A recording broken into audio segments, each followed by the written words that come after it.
touching historic highs, gold and silver prices have taken a sharp dive, and investors are now asking one question.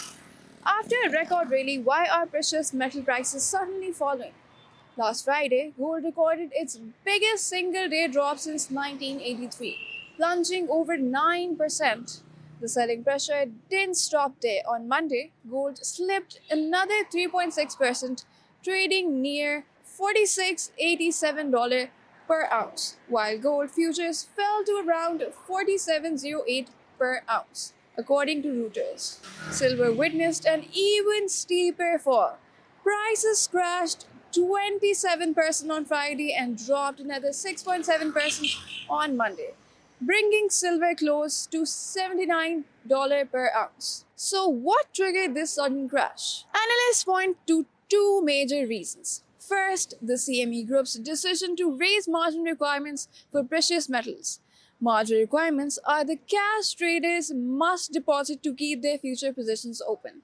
When margins rise, traders need more money, and those who can't afford it are forced to sell.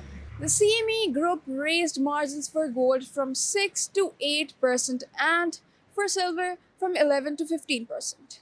This led to heavy selling as leveraged investors rushed to exit the market, pulling the prices sharply lower.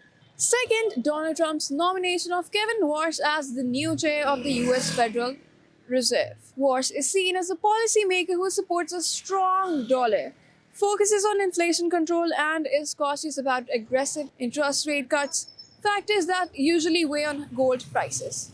Analysts say while the Fed nomination may have triggered the initial fall, the real pressure came from the sudden hike in margin requirements. This sharp correction has now paused a massive rally that saw gold hit $55.95 per ounce and that silver touched $121 per ounce just last week.